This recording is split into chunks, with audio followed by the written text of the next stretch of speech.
Bentar lagi ya kayaknya.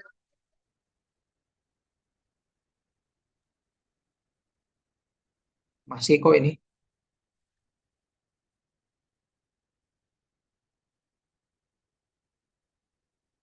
Halo, Bung. Ah iya, bentar. Ini dia tinggal terakhir nih, pembahasan terakhir.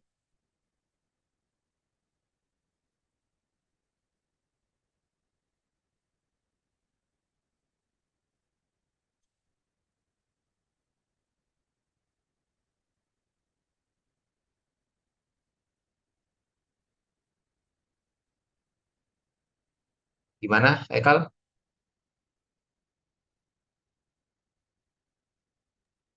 Apa tuh? Ya,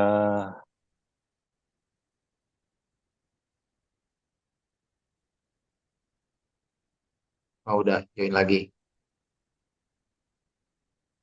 Silakan, Bung. Tadi tinggal bahasan yang terakhir, yang kebijakan apa yang diperlukan atau ke depan Ya, belum. sekarang solusi yang sangat mungkin dilakukan oleh kita dengan dukungan yang penuh eh, semua elemen gerakan rakyat gitu.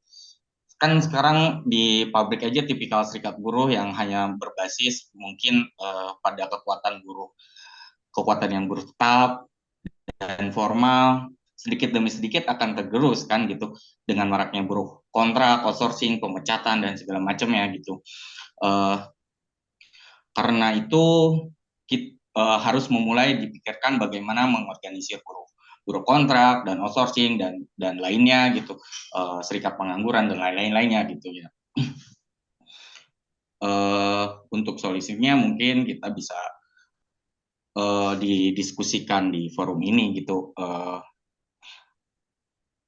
Mungkin bisa jadi bangkit dan membangun industrialisasi nasional gitu yang kuat dari hulu ke hilir, menyiapkan pertanian dan pertanian perkebunan untuk bahan-bahan mentah industri yang kita punya, baik pangan maupun bahan industri lainnya gitu, memberikan kita juga eh, memberikan petani tanah gitu untuk menggarap lahan, memberikan upah layak secara nasional. Kita tidak boleh tergantung pada bahan mentah yang mampu kita tidak mampu kita tanam kayak gitu.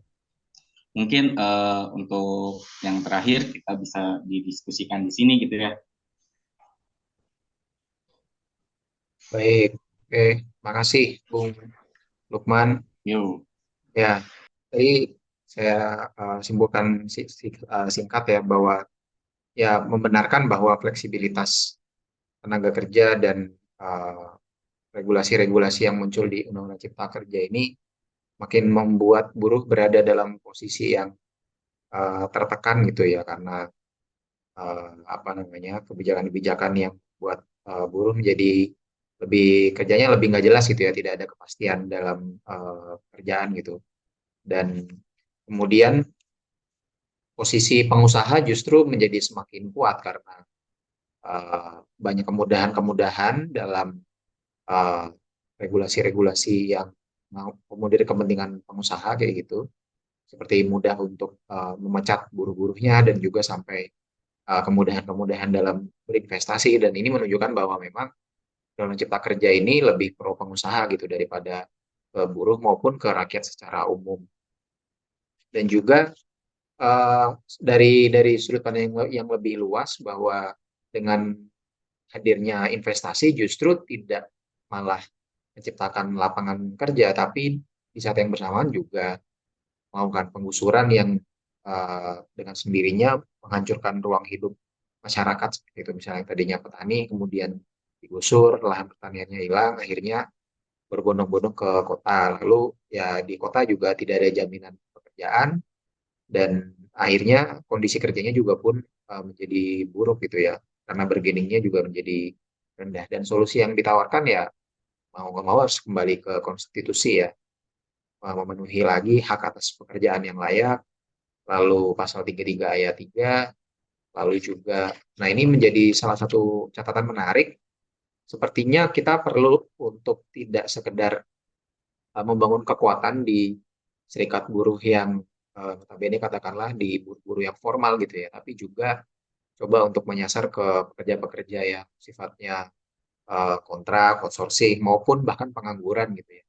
Dan kalau dalam skala luasnya tentu mendorong adanya negara yang memiliki industri yang juga kuat itu ya, tidak ketergantungan pada luar dan melaksanakan apa namanya penciptaan lapangan kerja di sektor pertanian melalui membagikan tanah ke petani dan segala.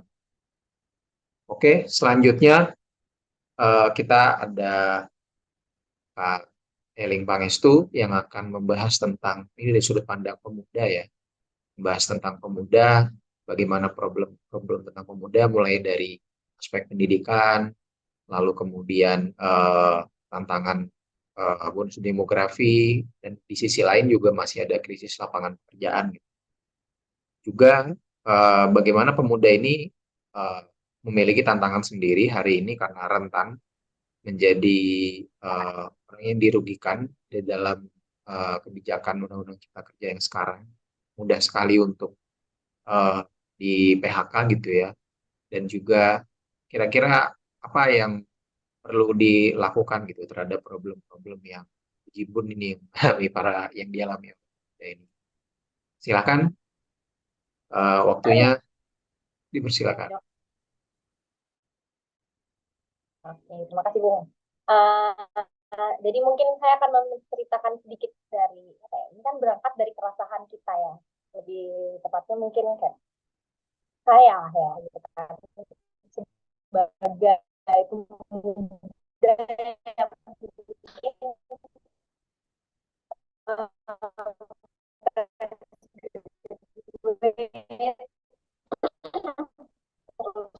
juga ya ternyata penyerapan tenaga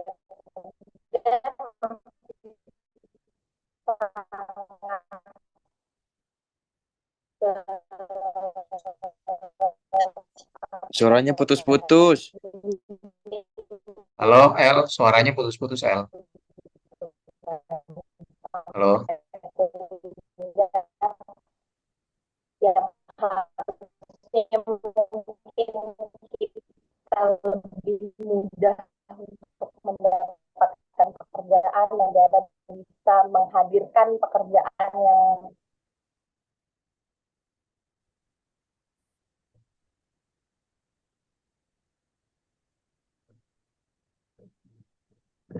Suaranya pecah.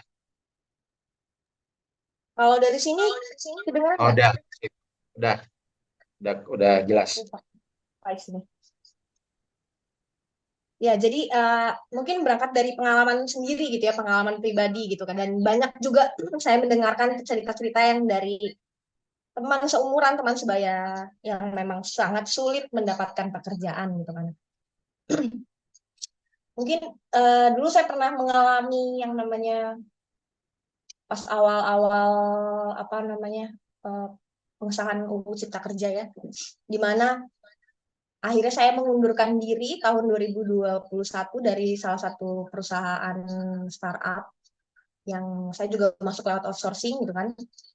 Kenapa saya mengundurkan diri karena memang ternyata kontrak itu membuat saya nggak punya hak cuti, terus juga pokoknya saya nggak memiliki hak-hak yang harusnya pekerja itu didapatkan gitu kan. Makanya dan jenjang karir ya itu juga sangat penting bagi pemuda gitu kan, bagi masyarakat ya kaum muda gitu mengenai jenjang karir yang jelas gitu kan. Sedangkan ketika saya bekerja di perusahaan startup itu juga nggak ada jenjang karir yang jelas. Jadi ketika itu saya masih menjalankan studi juga gitu kan, masih tertutup dengan status saya sebagai mahasiswa gitu. Akhirnya saya memutuskan untuk keluar gitu kan. Ya dulu belum bisa bergabung dengan teman-teman di sini ya yang bisa mengumpulkan kekuatan mungkin untuk menuntut itu gitu kan supaya ya hak-hak saya sebagai pekerja ya bisa didapatkan gitu kan. Nah mungkin sebelumnya saya juga ingin memaparkan data-data ya yang ada sekarang. kondisinya gimana gitu kan. Minta tolong di share screen dong.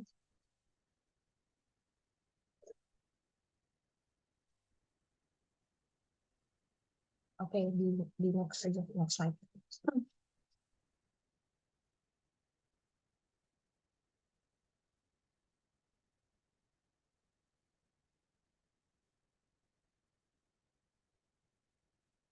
Next slide ya, yang kedua. Nah, di sini. Jadi aku mau menjelaskan sedikit kondisi ya, di mana sekarang itu sangat besar ya jumlah angkatan kerja. Ada 109.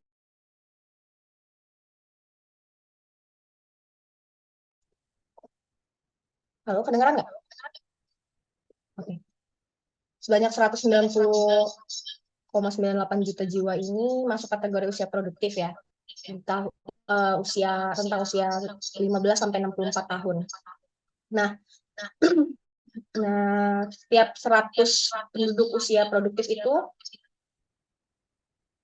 menanggung sekitar 44 penduduk usia tidak produktif. Berarti kan artinya kalau kita mau ngomong sandwich generation itu benar-benar nyata.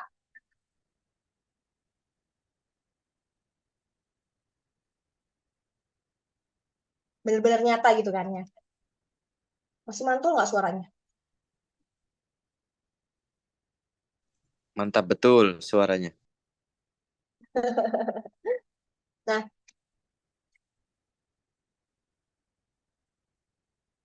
saya masker aja deh.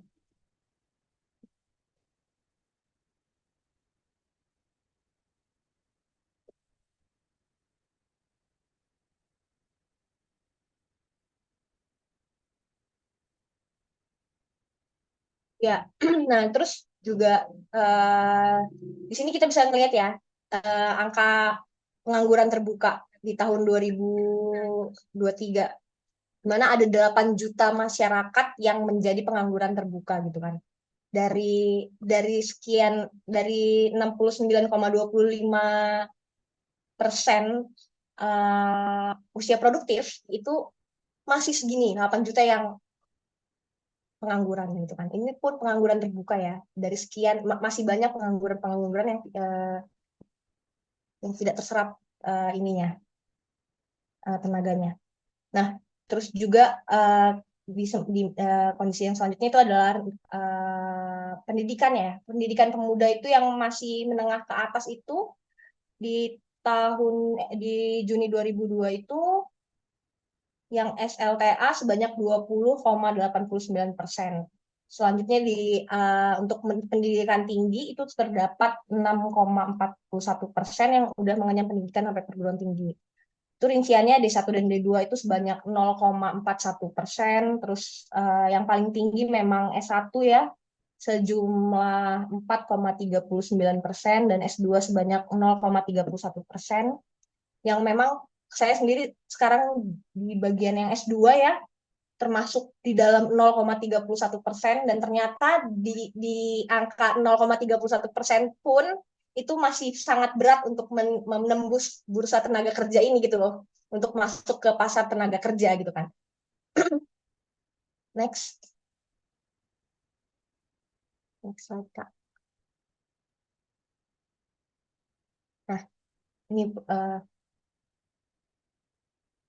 Nah, ini ada data BPS ya, yang menyatakan tahun Agustus 2022 ada 190,9 juta tadi pemuda. Nah, dari jumlah tersebut proporsi pemuda yang bekerja itu mencapai 53,23%. Artinya itu terdapat 46,7 pemuda yang tidak terserap ya. Nah, pemuda yang bekerja itu masuk ke dalam tingkat partisipasi angkatan kerja atau TPAK. Itu adalah ukuran yang menunjukkan ya pasokan tenaga kerja muda yang menyokong kegiatan perekonomian.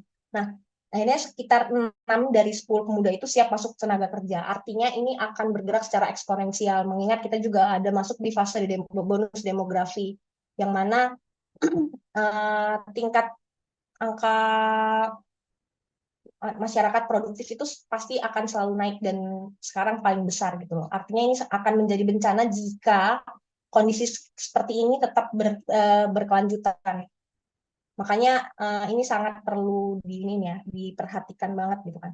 Nah, terus juga di ini ada jumlah karyawan yang terkena PHK di Januari sampai Juni 2023, di mana memang angkanya ini sangat besar ya. Ada di setiap bulannya ini pasti ada sekitar 2.000, 1.000, 9.000, yang akhirnya banyak. Nah, ini yang terbesar ada di Jawa Barat, Banten, dan Jawa Tengah. Mungkin tadi kayak Telkom udah sempat mention ya, di Banten tadi terdapat pemecatan yang banyak, PHK yang banyak gitu kan, yang ternyata memang dijanjikan akan mendapatkan pekerjaan lagi, ternyata memang enggak gitu kan. Dan ini pun data-data ini pun yang hanya yang sudah dilaporkan ke Kemenaker gitu. Masih banyak perusahaan-perusahaan yang nakal ya jatuhnya karena tidak melaporkan ke Disnaker gitu tentang mengenai angka-angka korban PHK-an yang terjadi di perusahaannya. Itu tadi, next dong.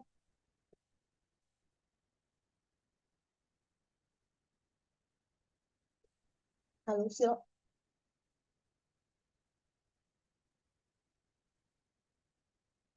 Nah, sekarang masuk ke problemnya. Jadi tadi kondisinya yang ada bahwasannya memang jumlah kita yang banyak ya, jumlah pemuda yang banyak, angkatan kerja yang banyak yang tidak terserap, dan ternyata juga banyak yang di PHK gitu kan. Terus juga ada problem lain ya, di mana ada persaingan global dan pendidikan yang rendah. Persaingan yang global ini sebenarnya saya tidak alergi ya dengan yang namanya persaingan global, di mana mungkin banyak juga pasar tenaga asing yang masuk ke Indonesia gitu kan. Tapi itu harus digarisbawahi jika pendidikan masyarakat di Indonesia tidak disesuaikan dengan tidak dipersiapkan dengan baik untuk bersaing secara global, maka akan terjadi bencana tadi. Karena memang gimana sih ceritanya lulusan-lulusan apa misalnya SLTA atau SMK gitu, terus ternyata harus disaingkan dengan pasar tenaga kerja global yang memang mereka dipersiapkan sangat siap untuk masuk ke Indonesia misalnya gitu kan.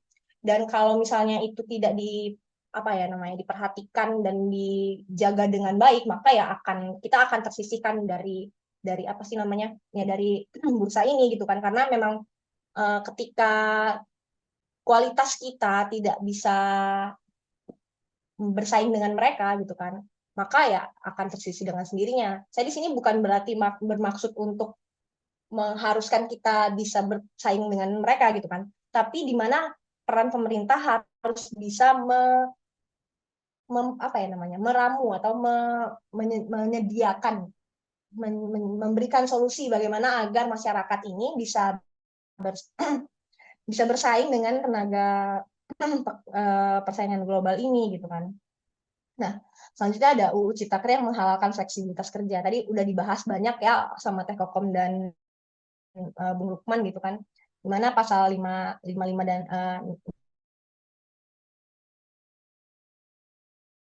66 itu mengatur ketentuan mengenai jam kerja fleksibel gitu kan.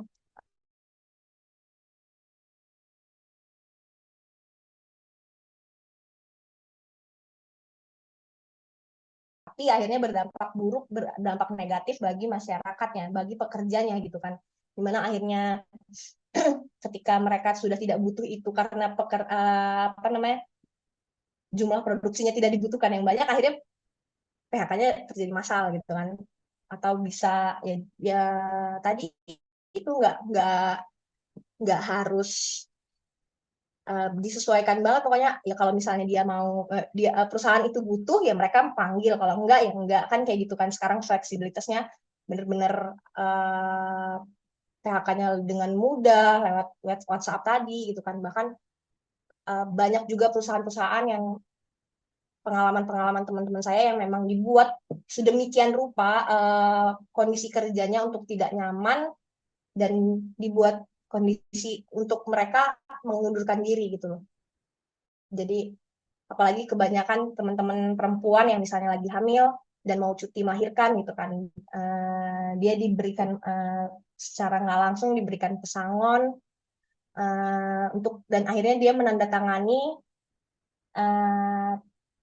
pengunduran diri gitu kan, pengunduran diri dari perusahaannya, dari perusahaan tempat dia bekerja. Jadi memang di situ posisinya bukan perusahaan yang mem-PHK si pekerja, tapi pekerja dibuat sedemikian rupa kondisinya untuk mereka mengundurkan diri gitu. Itu sangat terjadi, sangat banyak terjadi di kalangan pekerja sekarang gitu kan. Makanya itu mungkin nggak banyak disorot gitu kan. Tapi kondisi ini ternyata memang benar-benar terjadi dan teman-teman saya sendiri yang mengalami gitu kan. Apalagi teman-teman perempuan. Makanya nggak sedikit yang kayak kita teman-teman perempuan memang menggadang-gadangkan untuk adanya cuti haid, cuti ibu melahirkan gitu kan. Tapi faktanya di lapangan banyak sekali masyarakat yang pekerja yang benar-benar takut jika itu dilaksanakan oleh perusahaannya dan akhirnya malah secara nggak langsung dia disuruh mengundurkan diri gitu. Dan itu terjadi bahkan di perusahaan-perusahaan sekaliber startup yang besar gitu kan.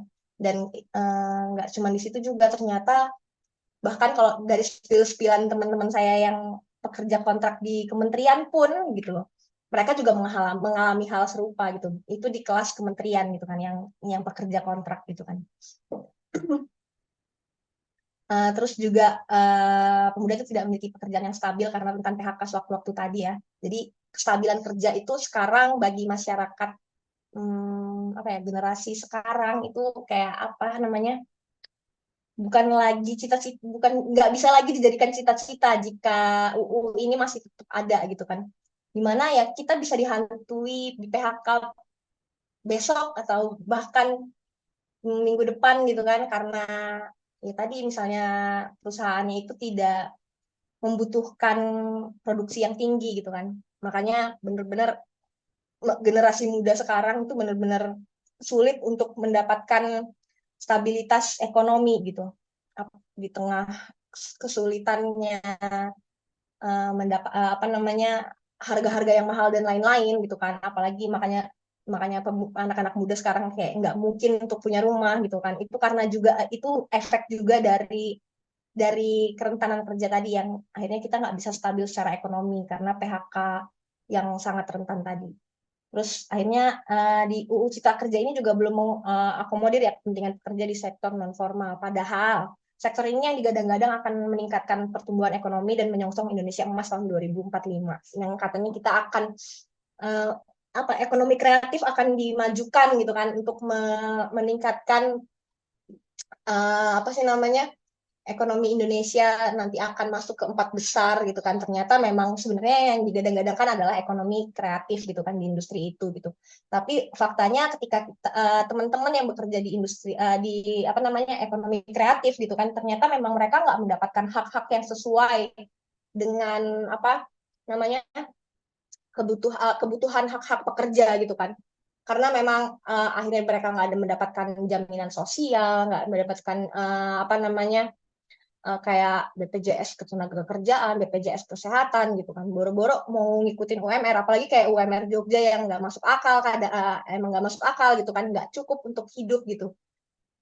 Terus juga apa sih namanya, dari sini juga akhirnya dari sektor non formalnya akhirnya malah kalau saya apa ya, bisa melihat ya ke depannya, jika ini tidak diatasi secara serius oleh pemerintah ya, paling nggak harusnya, atau kita teman-teman bisa merumuskan hal-hal apa yang harus kita berikan solusinya ke pemerintah gitu kan. Ya kita akan mendapatkan bencana sih sebenarnya di 2045 gitu, yang katanya Indonesia Emas. Mungkin secara apa sih namanya, secara angka ekonomi makro itu akan meningkat gitu loh. Indonesia akan menjadi Indonesia Emas di 2045 secara di atas kertas, tapi jika ditinjau dari apa sih namanya, kesejahteraan per individu di setiap pekerja di sektor non formal ini akan hidup susah gitu loh, karena memang apa namanya upahnya tidak sesuai, terus juga apa namanya jaminan sosialnya juga nggak ada kayak gitu kan, kebanyakan seperti itu gitu. Dan faktanya juga teman-teman kayak misalnya meskipun pendidikannya sudah tinggi gitu, ternyata masuk ke bursa tenaga kerja di Jakarta misalnya atau di daerah di kota-kota lain gitu, ya dihargai seharga apa ya misalnya, ya dari ijazah SMA-nya atau S1-nya mungkin ternyata di S2 gitu kan. Ya jadi memang apa sih namanya pendidikan ternyata ketika di sektor non formal memang tidak bisa dipakai gitu kan. Padahal harusnya itu menyesuaikan dengan skill dan ijazah kayak gitu kan, apa lulusan lulusan dari tingkatan apa, strata apa, kan harusnya seperti itu gitu kan, berdasarkan itu juga penilaiannya. Meskipun ya apa namanya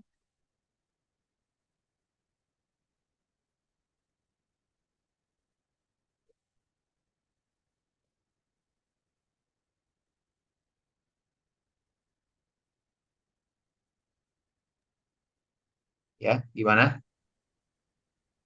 Meskipun apa tadi?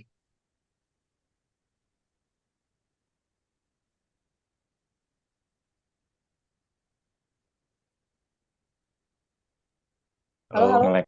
Ngelek. Ya, silakan. Tadi Ya, meskipun apa tadi? iya tadi soal mana ya. Ya, Iya, pendidikan tinggi meskipun tidak. teman-teman di sini apa namanya teman-teman ya teman-teman berpendidikan tinggi misalnya, tapi ternyata di harganya seharga pendidikan yang menengah gitu kan. Itu sangat menyakitkan sih sebenarnya, karena kita ibaratnya udah sekolah tinggi-tinggi tapi ternyata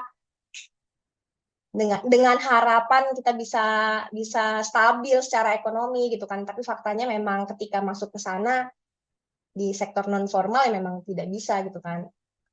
Terus juga harusnya UU Cipta Kerja ini juga bisa mengakomodir ya apa sih yang menjadi yang mengatur bagaimana sih sebenarnya pekerja ini harus mendapatkan hak-hak yang sesuai gitu loh, hidup untuk dengan layak kayak gitu kan. Meskipun sektor non formal juga memang sebenarnya untuk menghidupi pekerjanya seperti korporasi besar memang sangat berat pasti, karena pendapatan dan apa sih namanya keuntungannya juga pasti nggak sebesar dari korporasi besar gitu kan, korporasi-korporasi. Tapi kan ini perlu juga diperhatikan dan dicarikan solusinya oleh pemerintah kayak gitu. Pun demikian juga ketika sudah melakukan upskilling dan lain-lain sesuai yang mengikuti program-program pemerintah yang ada, pun ternyata penyerapannya pun tadi masih belum maksimal gitu kan, masih ada itu tadi kayak maklar-maklar pekerjaan dan lain-lain gitu kan, yang memang itu menjadi momok ya, apalagi dari teman-teman yang memang dari daerah-daerah yang apa namanya daerah-daerah di luar-luar kota-kota industri gitu kan, yang itu sangat apa ya jadinya mematikan mimpi-mimpi anak muda sih sebenarnya, karena yang ketika mereka udah belajar susah-susah gitu kan, tapi ternyata ketika masuk ke dunia yang dunia kerja ini kok sangat berat kayak gitu. Gitu. Next mungkin. Nah, kalau tadi Bung Lukman nanya tentang solusi ya, mungkin ini ada sedikit solusi yang bisa saya tawarkan nih dari teman-teman juga gitu kan. Mungkin juga nanti bisa kita diskusikan lebih lanjut ya mengenai ini gitu kan, dimana saya bisa melihat kenapa sih sebenarnya permasalahan itu terjadi gitu kan. Pertama, mungkin saya akan menjelaskan dari sisi peningkatan partisipasi pendidikan ya. Kenapa meskipun tadi saya bilang kalau kita mimpi-mimpi anak muda yang belajar susah-susah tapi masih masih apa sih namanya masih belum terserap oleh tenaga kerja bursa tenaga kerja ini, tapi ini masih harus menjadi perhatian ya. Kenapa? Karena memang ketika pendidikan tidak dilakukan dengan baik dan disebarkan dengan baik kayak gitu kan merata, maka uh,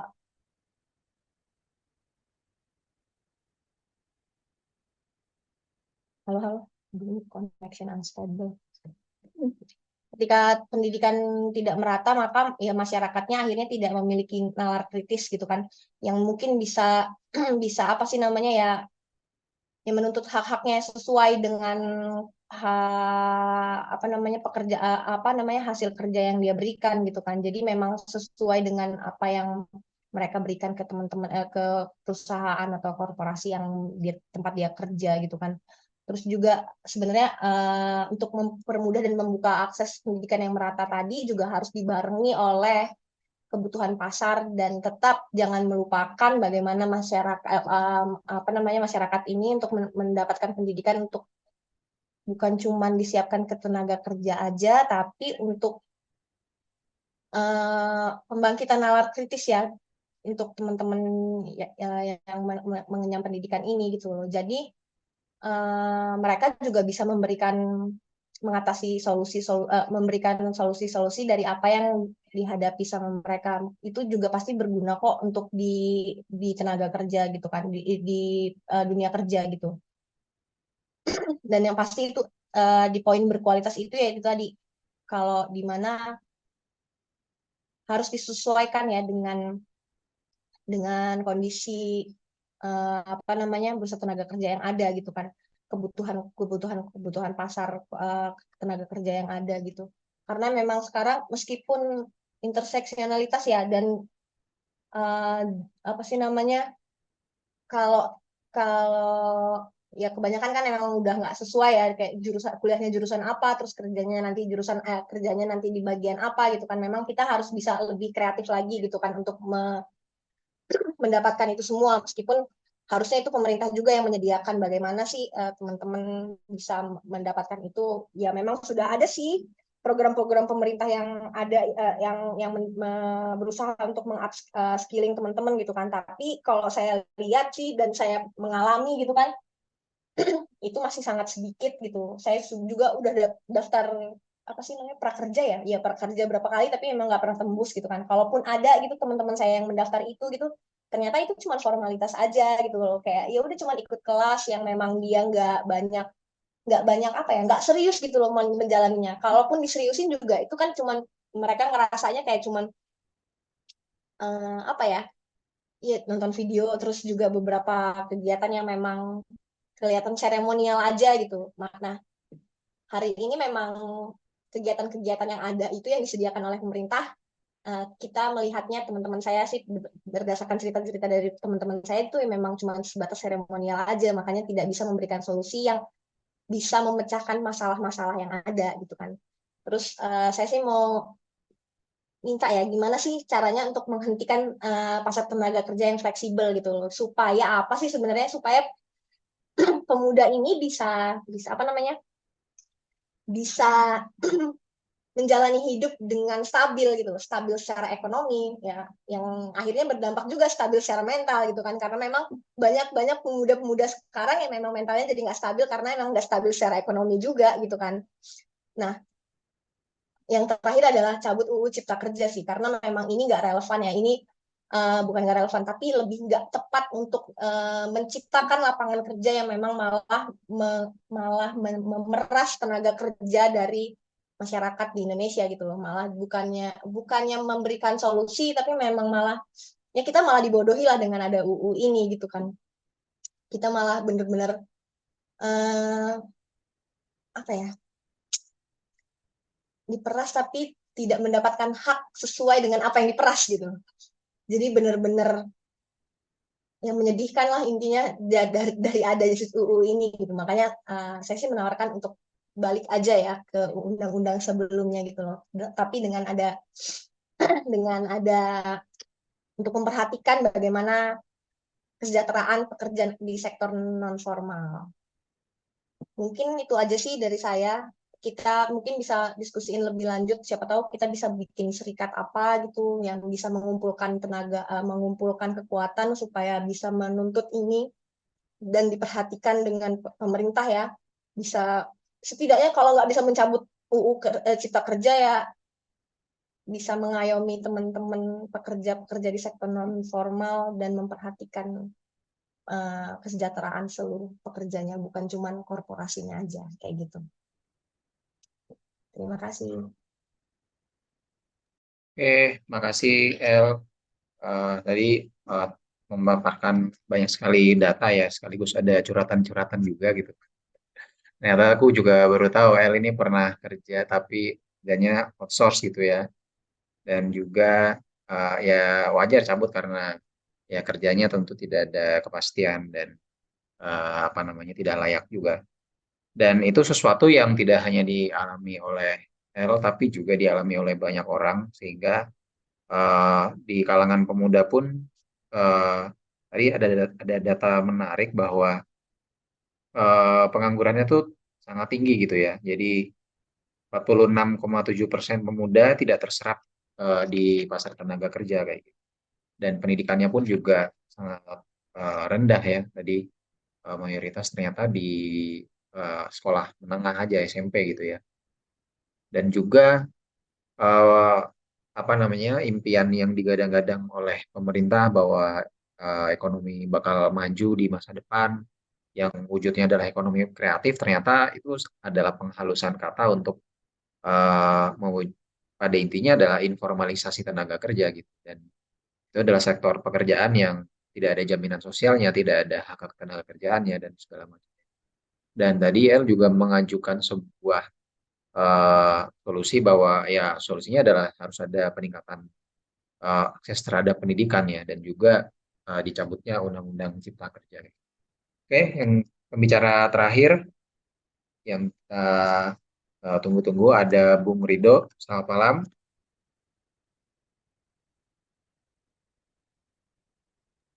Ya, pagi Halo. kawan-kawan. Sorry. Oh Iya, iya, iya, iya. iya di sana Hmm, masih pagi ya. Oke, Bung ya. Rido, kita akan mendengarkan tentang apa namanya, mungkin sekilas saja tentang Undang-Undang Cipta Kerja, tapi karena tadi udah banyak diulas ya dalam menciptakan pengangguran Hmm, dan dalam PHK, lalu problem minimnya jaminan atau perlindungan sosial bagi rakyat dan bagaimana hmm. nih politik negara kesejahteraan dalam menjawab masalah tersebut. Oke, waktu dan tempat bersilahkan. Iya, iya. Terima kasih. Terima kasih kawan-kawan udah mengundang saya dalam diskusi kali ini yang saya apresiasi militansinya karena biasanya malam minggu seharusnya tempatnya bukan di sini gitu ya, di tempat-tempat yang lebih ada musiknya gitu, tapi ternyata memilih untuk di sini saya senang sekali. Jadi begini, kalau posisi saya sebenarnya sederhana aja ya. Problem kita dari urusan tenaga kerjaan ini salah satunya adalah kita belum belum cukup clear gitu loh untuk memahami apa kebutuhan, permintaan, kepentingan kita gitu terhadap kerja. Karena kita masih menganggap kerja itu ya kerja sebagaimana yang dilakukan sejauh ini gitu ya. Jadi yang perlu kita tekankan sebenarnya adalah kebutuhan kerja terhadap kita, kebutuhan kerja kita itu adalah kerja yang layak gitu ya. Karena berbeda dengan banyak argumen orang yang bilang bahwa uh, kerja yang penting kerja gitu ya. Enggak, kita manusia gitu loh. Jadi kepentingan kita adalah kita mau kerja yang pada dasarnya memanusiakan diri kita sendiri gitu. Dan itu yang harusnya menjadi perhatian bagi siapapun yang mau mencoba untuk uh, mendiskusikan isu-isu terkait dengan ketenagakerjaan yang ada di Indonesia. Itu yang pertama. Yang kedua adalah sebenarnya saya nggak akan berbeda jauh dengan pandangan teman-teman sebelumnya yang berbicara mengenai masalah ketenagakerjaan di Indonesia gitu. Saya sebetulnya setuju bahwa problem terbesar adalah fleksibilisasi tenaga kerja yang sebenarnya ini adalah kalau mau dan saya pikir teman-teman udah tahu juga ini adalah hasil dari evolusi kapitalisme itu sendiri gitu, di mana setelah ada yang nama disebut uh, the golden age of capitalism, di mana pada tahun sebelum 70-an itu ada yang melihat bahwa dimungkinkan adanya bahwa kapitalisme dan perlindungan sosial itu bukan sesuatu yang dipertentangkan bahwa dia bisa berjalan beriringan. Ternyata fase itu khususnya terjadi di Eropa dan negara Amerika Utara itu harus uh, berhenti setelah adanya krisis ekonomi tahun 70-an gitu. Dan disinilah fase kita sekarang di mana uh, nggak ada lagi argumentasi bahwa dalam perkembangan kapitalisme yang disebut fase kapitalisme neoliberal ini, perlindungan harus disediakan karena asumsi mereka adalah perlindungan hanya bisa menghambat program proses akumulasi kapital, dia hanya menghambat gerak maju kapital supaya bisa berakumulasi lebih luas gitu. Jadi argumentasinya adalah kalau nggak ada akumulasi, nggak ada pertumbuhan, nggak ada ekonomi yang bisa mendukung semua orang gitu loh. Jadi inti besarnya adalah akumulasi kapital yang sebenarnya problemnya adalah problem kelas gitu loh. Ya, karena kan kapital ini kan bukan sesuatu yang sepenuhnya abstrak gitu ya, walaupun dia punya logika yang abstrak. Kalau teman-teman udah suka baca beberapa literatur Marxis ya tentang kapital, tapi sebenarnya dia adalah manifestasi dari kemudian kelas kapitalis, yaitu orang-orang yang punya apa properti gitu, punya alat produksi gitu. Nah, itu yang sebenarnya terjadi di Indonesia. Yang terjadi di Indonesia pada dasarnya adalah dalam epos neoliberalisme yang ada di Indonesia, kekuatan ini nggak ada yang menentang gitu. Makanya nggak heran semua operasi apa operasi akumulasi ya diupayakan setinggi mungkin tanpa ada halangan, dan itu yang akan menjadi alasan kenapa bahkan tenaga kerja harus mengalami uh, proses komodifikasi yang setinggi sekarang gitu loh. Yang kalau di beberapa di sebelum perkembangan kapitalisme, sebelum era neoliberal, cenderung untuk mengalami dekomodifikasi gitu, dalam arti dia dilihat bukan sebatas sebagai komoditas, tapi diakui juga sebagai faktor non komoditas yang harus diakui keberadaannya. Makanya ada agenda-agenda perlindungan dan sosial dan lain gitu. Nah, tantangannya kemudian adalah kita mau ngapain gitu dengan situasi yang sangat mengenaskan seperti sekarang ini karena era fleksibilisasi kan. Nah, disinilah kemudian posisi kita di Partai Buruh berupaya untuk mengintervensi, walaupun gagasannya sorry, gagasan yang nggak sama sekali baru, ini hampir sebenarnya berupaya untuk mengembalikan kembali prinsip-prinsip yang sebenarnya sempat muncul di era sebelum tahun 70-an itu tentang negara kesejahteraan itu, bahwa sebenarnya kita berupaya untuk mengembalikan hubungan erat antara perlindungan dengan proses akumulasi gitu. Tapi yang mau kita tekankan justru bukan pada hubungan yang erat ini, tapi sebenarnya adalah untuk bisa menjamin perlindungan, kita butuh adanya intervensi untuk mendisiplinkan pola akumulasi kapital yang ada. Gitu. Nah, dalam prinsip inilah kemudian kita menempatkan tawaran terkait dengan masalah ketenagakerjaan di Indonesia gitu. Nah, kalau kita lihat problem fleksibilisasi ya karena nggak ada kekuatan yang cukup kuat gitu loh untuk bisa membatasi, mengkerangkeng, mendisiplinkan pola akumulasi kekuatan pemilik kapital ini di Indonesia gitu. Makanya yang selalu kita argumentasikan tentang kondisi ekonomi politik Indonesia kan namanya oligarki gitu. Dia adalah kekuasaan yang didominasi oleh orang-orang yang memiliki properti yang super kaya gitu loh. Dan itu yang coba kita lawan sekarang, dan ekspresi-ekspresi yang dijelaskan oleh Mas Lukman, Mbak Kokom, dan juga Mbak Elsa itu ya adalah manifestasi dari problem struktural yang dalam pandangan saya yang seperti itu. Ketika negara sendiri tunduk dalam logika akumulasi kapital yang tanpa batas itu. Gitu. Nah, kalau kita sepakat dari kerangka ini, maka kemudian tanggung jawab utama untuk bisa mengatasi problem ketenagakerjaan di Indonesia adalah bagaimana kita menghadapi kuasa dari kapitalis ini sendiri atau kuasa kapital. Nah, kalau kita pakai kerangka pikir yang radikal, tentu untuk bisa mengatasinya adalah kita harus merobohkannya, kuasa kapital ini.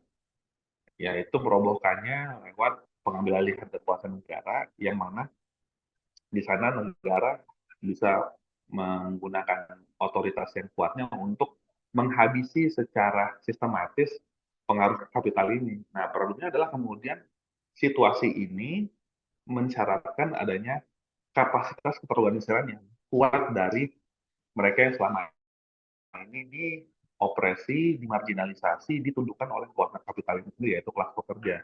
Nah, problemnya, dan itu sudah ditunjukkan oleh presentasi sebelumnya kayak dari Mbak Kokom dan Mas Lukman ya, kita juga periksa bahwa kapasitas keterorganisiran kelas pekerja di Indonesia nggak sekuat itu sekarang ini, gitu loh. Bisa dijelasin gitu salah satu yang membuat kuasa kapital ini bisa begitu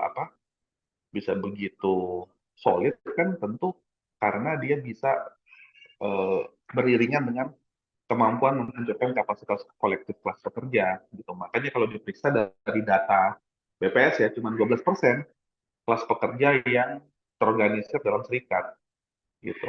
Ini dengan asumsi bahwa keterorganisiran kolektif dalam serikat itu dengan sendirinya akan membawa agenda serikat ya. Agenda kolektif kelas pekerja ya gitu. Tapi 12% itu kalau diperiksa dari total 70 juta, 80-70 juta angkatan kerja produktif di Indonesia ya, itu cuma ada 7% maksudnya. Ya itu, pokoknya angka 12% itu hanya menyentuh di angka 7 sampai 8 juta orang di Indonesia yang terorganisir dalam serikat gitu. Nah, itu yang muncul dalam perkembangan kapitalisme neoliberal Indonesia sekarang. Dan bagi saya, kalau nggak ada prakondisi subjektif dalam arti keterorganisiran kolektif kelas pekerja ini, ya sulit kita bisa mendorong agenda yang radikal revolusioner itu. Dan itu yang akhirnya saya melihat bahwa di satu sisi disinilah partai buruh, saya sebagai bagian dari partai buruh mendorong kembali ya gagasan-gagasan yang baru ini yang namanya kesejahteraan negara yang pada prinsipnya adalah tetap memberikan ruang untuk kapitalisme untuk beroperasi, tapi dalam kerangka yang bisa diarahkan secara kolektif gitu loh. Dan kalau istilahnya yang sering pakai digaungkan oleh presiden kita, Syed Iqbal, bahwa ya kalian orang-orang kaya ini ya silakan kaya, tapi jangan sampai memiskinkan gitu loh. Jadi itu yang mau kita perjuangkan bahwa agenda kita sepenuhnya reformis gitu dalam arti mencari upaya agar kelas kapitalis di Indonesia ini bisa tetap didisiplinkan oleh kepentingan kolektif kelas pekerja dan disinilah kita yang mencoba untuk perjuangan sekarang gitu. Dan terkait dengan agenda-agendanya tentu yang sebagaimana udah disampaikan oleh kawan-kawan ya salah satunya adalah kita berupaya untuk menciptakan struktur ekonomi politik ketenagakerjaan yang lebih manusiawi bagi kelas pekerja itu sendiri gitu. Itu tujuannya gitu. Yang ditawarkan oleh Mbak Elsa, Mbak Kokom dan juga Mas Lukman itu nggak ada hal yang bertentangan dengan apa yang coba kita tawarkan. Tapi yang mau kita dorong sekarang ini adalah bahwasannya ini membutuhkan transformasi mendasar dari ekonomi politik di Indonesia gitu. Kita menyebutnya kapitalis atau sistem orientasinya kapitalis atau sistem ekonomi campuran kapitalis dengan sosialis itu kita serahkan ke kawan-kawan lah ya mau melihatnya gitu. Tapi menurut saya yang penting adalah pertama agenda yang harus didorong adalah harus kembali mengusung agenda full employment gitu. Apa sih nama bahasa Indonesia-nya full employment tenaga kerja penuh gitu yang pada dasarnya adalah memastikan bahwa dalam suatu sistem ekonomi hanya ada 0 sampai 1% populasi yang tidak bekerja gitu. Karena dengan kalau kita punya agenda full employment, harapannya adalah tentu kelas pekerja itu sendiri berada dalam relasi pengupahan yang pasti kan. Dengan adanya relasi pengupahan yang pasti, mereka nggak perlu lagi khawatir untuk nggak memiliki daya beli, untuk nggak memiliki yang disebut dengan kepastian kerja dan lain-lain. Itu yang pertama.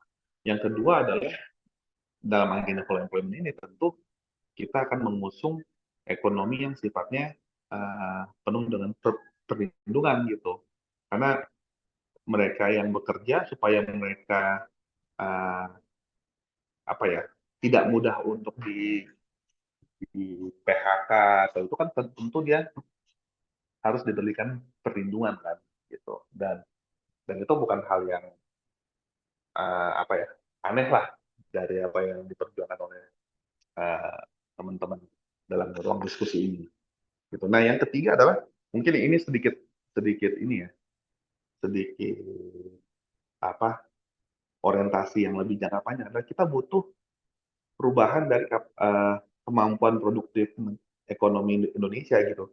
Problem dari apa argumentasi cipta kerja ya selain juga dia menghilangkan kapasitas produksi menghilangkan kapasitas kolektif kelas pekerja untuk mendapatkan perlindungan ya bahwasanya dia tidak diiringi dengan agenda yang jelas tentang bagaimana mentransformasi ekonomi Indonesia gitu.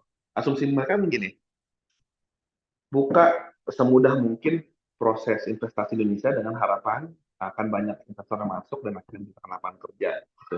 Nah problemnya adalah penciptaan lapangan kerja itu nggak dengan secara otomatis beriringan dengan transformasi ekonomi yang lebih produktif gitu karena kepentingan dari investor untuk bisa masuk ke suatu negara pertama-tama adalah bukan tentang transformasi ekonomi jadi lebih produktif tapi cari untung gitu ketika dia lihat level populasinya itu kebanyakan adalah dari tenaga kerja informal maka yang harus dioptimalisasi justru adalah mengoptimalkan keinformalan ini sebagai dasar dari relasi kerja dengan tingkat upah murah gitu. Ini kan logika sederhana aja ya, semakin informal suatu ekonomi kan menunjukkan bahwa semakin besar juga pool dari tenaga kerja di suatu masyarakat kan. Nah, semakin tinggi pool tenaga kerja di suatu masyarakat yang tidak bekerja dalam formal berarti menunjukkan bahwa semakin besar supply sebenarnya terhadap pasar tenaga kerja yang ada dan tingginya supply itu berarti menunjukkan bahwa value atau gaji yang bisa disediakan oleh pasar itu tentu sifatnya murah gitu. Nah, kalau kita mau mencoba untuk mengonfirmasi ini adalah kita tentu harus mengubah pola relasi pasar tenaga kerja di mana supply value dari tenaga kerjanya haruslah tinggi. Nah, tawaran yang dibilang sama Mbak Elsa tadi kan lewat pendidikan gitu. Tapi itu nggak mencukupi dalam pandangan saya karena tingkat pendidikan tinggi itu ketika dia nggak diiringi dengan transformasi bentuk organisasi industrinya, justru berpotensi jadi masalah sendiri yang mana konsekuensinya terjadi sekarang gitu. Banyak dari angkatan kerja muda yang mendapat pendidikan tinggi itu nggak dapat pekerjaan gitu. Sulit dalam pekerjaan karena kapasitas sosial mereka sebagai tenaga kerja itu nggak bisa diserap ke industri yang sebenarnya nggak mensyaratkan adanya kapasitas kerja yang setinggi mereka yang mendapat pendidikan tinggi. Nah, jadi yang kita harus dorong adalah kita harus mendorong industri yang memiliki permintaan tinggi terhadap kapasitas tenaga kerja yang berpendidikan tinggi gitu. Nah, ini artinya apa? Kita harus memperbanyak sebanyak mungkin industri-industri yang sifatnya teknologi tinggi gitu. Teknologi tinggi yang artinya adalah industri yang juga memiliki produktivitas yang tinggi gitu. Nah, ini yang kemudian argumentasi saya tentang link and match agenda industri di Indonesia gitu, karena apa dia harus juga industri ini, ya kalau teman-teman suka dengar efek rumah kaca ya, pasar itu bisa diciptakan gitu, dan dalam hal ini pasar industri itu juga dalam pandangan saya harus diciptakan oleh negara gitu, dan ini mensyaratkan adanya, kita nggak bisa cuman investasi ke pendidikan tinggi kalau kita nggak juga berinvestasi ke research and development. Kalau teman-teman belajar ya, salah satu hal yang menyebabkan kenapa ada transformasi masif dari pola industri apa di Eropa dan juga Amerika Utara ya. Kalau diperhatiin ya, awal-awal dari zaman James Watt itu kan sebenarnya basis ekonomi mereka kan sebenarnya berbasiskan ekstraksi juga. Kenapa mesin uap itu bisa menjadi populer? Karena dia menjawab kebutuhan keberlimpahan batu bara yang ada di Inggris gitu.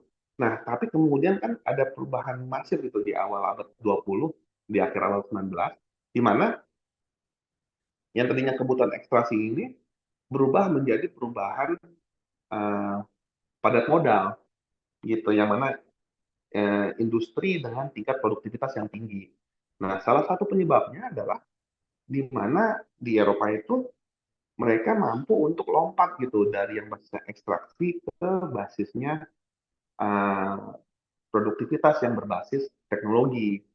Nah, salah satu yang menjadi dasar dari kemampuan mereka leap forward ini adalah adanya investasi research and development R&D, dan itu mensyaratkan memang prakondisinya adalah adanya kemudahan orang-orang untuk mengakses pendidikan tinggi gitu. Nah, dengan adanya R&D ini kan dimungkinkan orang-orang untuk melakukan research development yang pada akhirnya bisa menciptakan lapangan kerja itu sendiri gitu. Kalau teman-teman tahu ya tentang sejarah ekonomi awal-awal industrialisasi, justru mereka mengoptimalisasi basic knowledge yang ada dalam ilmu alam gitu. Misalkan kayak basic knowledge yang ada di mana, ilmu kimia gitu ya, terus kemudian ilmu teknik gitu, di mana mereka berhasil untuk menemukan supaya biji besi itu bisa diproduksi lebih murah, lebih mudah, dan lebih lebih enteng gitu, dan itu akhirnya menjadi dasar bagi pembangunan banyak infrastruktur di negara-negara kapitalis maju, kayak infrastruktur jalan tol, gedung, dan lain-lain. Sorry, rel rel kereta, gedung, dan lain-lain. Nah, yang kayak gitu sebenarnya adalah harus didorong gitu loh. Kita butuh ada investasi pendidikan tinggi yang bukan cuma orang-orang bersekolah, tapi punya kemampuan untuk melakukan riset dan pengembangan terkait dengan hal-hal yang ada di sekitar kita. Karena dari sana kita bisa creating something new gitu loh. Dan itu yang nggak dibahas di dalam Cipta Kerja, karena kepentingan mereka adalah sekedar ngantangin apa si investor untuk bisa berbisnis di sini, tapi nggak ada kepastian bahwa di sana ada transformasi ekonomi. Dan ini juga sebenarnya juga kalau teman-teman udah baca tuh ya agenda Indonesia Emas 2045 kan seperti itu. Mereka cuma bisa ngomong harapan tapi nggak pernah dijawab how-nya ini. Sedangkan di Indonesia terakhir ini ya, kalau teman-teman lihat Kartu Indonesia Pintar yang pada dasarnya berupaya untuk meningkatkan akses masyarakat kecil untuk bisa dapat pendidikan tinggi, itu semakin lama semakin dikurangin ininya jumlahnya gitu. Jadi apa kalau kita mau ngedorong bentuk ketenagakerjaan, sistem ketenagakerjaan yang lebih adil, manusiawi, dan sehat buat semua, ya kita harus punya agenda perlindungan, agenda pendidikan yang tinggi, dan juga agenda orientasi teknologi yang maju gitu. Dan saya nggak bilang bahwa ini hanya terbatas pada industri-industri manufaktur ya. Dan ini juga karena potensi juga bisa berlaku di sektor agraris gitu loh.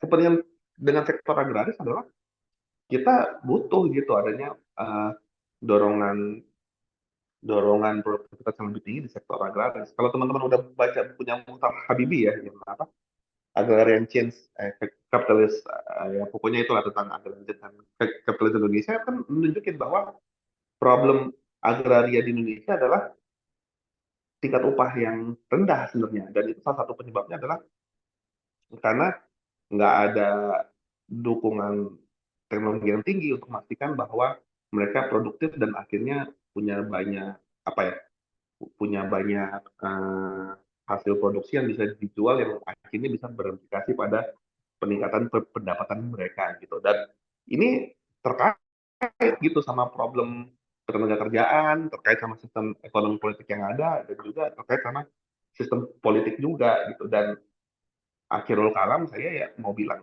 kalau kita mau memang serius untuk mencoba untuk mentransformasi situasi ini secara segera, ya ini saya sedikit ngiklan ya, pilihlah partai buruh gitu, karena itu yang dalam partai ini kita secara serius ngomongin tentang agenda-agenda ini. Dan tapi jangan sampai teman-teman berhenti di sana, karena saya setuju yang dibilang Mbak Kokom gitu, karena kalau kita berhenti pada sebatas agenda-agenda seperti agenda negara, kita akan lupa bahwa negara itu sendiri juga sedikit banyak dikerangkakan sama dinamika kapitalisme yang ada gitu loh. Nah, oleh karena itu menjadi penting bukan cuma agenda negara yang mendorong agenda perlindungan, tapi negara yang juga kondusif bagi keterorganisiran kelas pekerja itu sendiri. Gitu. Nah, salah satu hal yang menjadi concern saya adalah bisa nggak kita ngedorong agenda-agenda perlindungan, agenda-agenda apa anti omnibus law ini, tapi juga kita punya tuntutan yang lebih bahwa kita mau undang-undang yang bukan cuma melindungi, tapi juga mempermudah kita untuk bisa mengorganisir secara kolektif gitu. Nah, makanya mungkin saya akan berbeda dari pernyataan Mbak Elsa bahwa kita perlu kembali ke status quo, kembali ke undang-undang ketenaga kerjaan 13 gitu. Justru enggak, justru kritik kita terhadap undang-undang Omnibus Law Ciptaker ini harus memaksa kita untuk melangkah lebih maju. Kita nggak bisa mundur ke belakang gitu, karena salah satu penyebab kenapa Ciptaker ini kayak begini karena juga sedikit banyak dipengaruhi oleh kondisi yang diciptakan oleh Undang-Undang Ketenagakerjaan 13 gitu. Di Undang-Undang Ketenagakerjaan 13 diberikan hak untuk pekerja berserikat, tapi nggak ada jaminan bahwa proses serikat itu dilindungi oleh negara gitu. Jadi nggak heran ya, banyak pekerja yang berserikat, tapi banyak juga praktek-praktek union busting. Nah, inilah kemudian kita juga perlu memikirkan secara lebih serius agenda politik untuk bisa mendorong keterorganisiran ini. Kalau saya sih melihat ada banyak pilihan gitu, misalkan jangan sampai kita berhenti di Omnibus Law penolakannya, tapi juga kita harus mendorong selanjutnya agenda supaya pemerintah membuat aturan tentang kemudahan membuat serikat gitu. Harapannya adalah kalau kita mau pakai data indikator yang kasar ya, ya harus ada perubahan dari pola keanggotaan serikat di Indonesia yang tadi cuma 12%, kita mau di angka 50-60%. Karena asumsinya adalah mayoritas masyarakat Indonesia kan kelas pekerja. Adalah aneh ketika mayoritas kelas pekerjanya ini nggak bisa mengusung agenda kolektifnya gitu loh. Padahal mereka kelas pekerja, dan dalam mayoritas kelas pekerja kan justru harus lebih dari 50% kan gitu. Nah, itu yang hal-hal yang harus kita perjuangkan. Jadi harapan saya sih sebenarnya adalah dengan kita dalam diskusi ini kita menjadi lebih lebih kreatif dalam melihat kemungkinan